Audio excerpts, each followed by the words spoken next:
Everyone says Gen Z is bad with money. But what if they're solving an impossible math problem? They tell you to make coffee at home, stop eating out, stop wasting money, just make better choices. Emma graduates, gets a great job, she makes a budget, she tries to save, she opens her banking app with the confidence of someone who plays by the rules. Then, the screen loads. The balance hits 0. Not at the end of the month, but in the middle of the month. She stares at the number, waiting for it to change, waiting for a mistake. It doesn't change.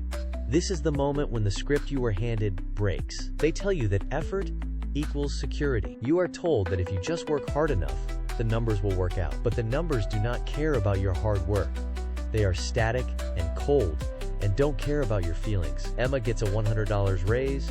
Her landlord raises her rent by $200. Here is the truth no one says clearly enough.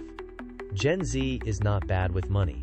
The math changed. People love to blame your $6 coffee for a $2,000 rent bill. The myth is that one small habit is the reason you cannot build wealth. If you just stop buying takeout, if you just cancel that subscription, you will be fine. Let's be honest. Canceling Netflix won't save you.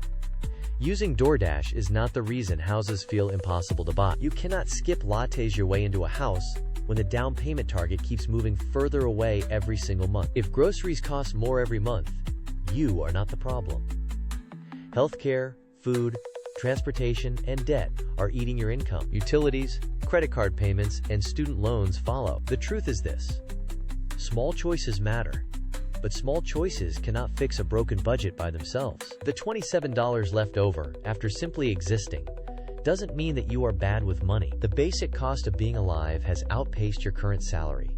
Keep watching for some winning strategies. Here is the reality.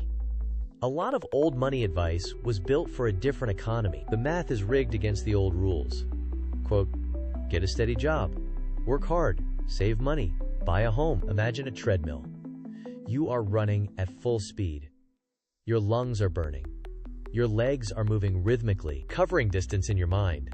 But you remain in the exact same spot on the belt. This is your financial life. The old advice was built for a different world. That plan worked in the past because the numbers were different. That world is gone. Today, your paycheck is forced to do 5 jobs at once.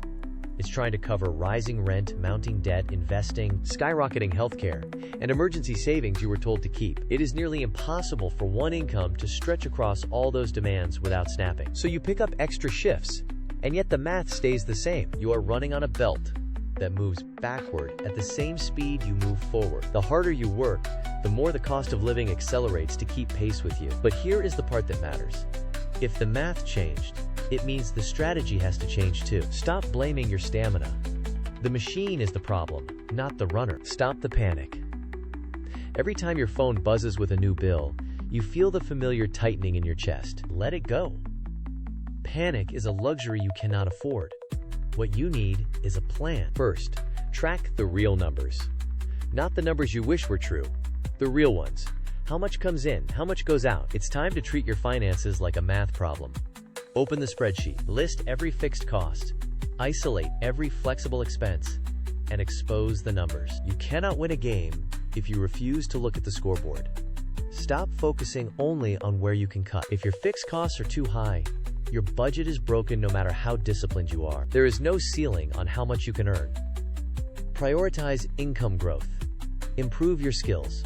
Ask for a raise. Build an emergency cushion that buys you freedom and peace of mind. Learn to invest slowly and safely. Not gambling. Not chasing hype. Not because someone online said an investment is going to the moon. Gen Z is not bad with money. The old advice does not always fit the new reality, but that does not mean the story is over. It means we need new rules, a new strategy, a new way to talk about money. Without shame. Do not let anyone tell you that your struggle is a result of your character. It is a result of a system that disregards its own rules. Look around, you see millions of others running the same race, hitting the same walls, and feeling the same exhaustion. You are not crazy. You are not lazy. You are not alone. You are certainly not powerless. The old playbook is obsolete, but the new one is waiting to be written by you. We are not just surviving. We are learning new math. This is about clarity, discipline, and the quiet power of making informed moves in a chaotic environment. It is time to stop fearing the notifications on your phone. Start treating them as protagonists in your own success story. Join our community. Follow us weekly. We bring you honest money lessons built for the world we actually live in. Join us. Subscribe. This is education. It's not personalized advice. Talk to a financial professional about your specific situation. We'll tackle the numbers head on. Next week, we take an honest look at Buy Now, Pay Later, BNPL. Gen Z isn't losing because of laziness. The game has new rules. Understand the rules and you'll start winning.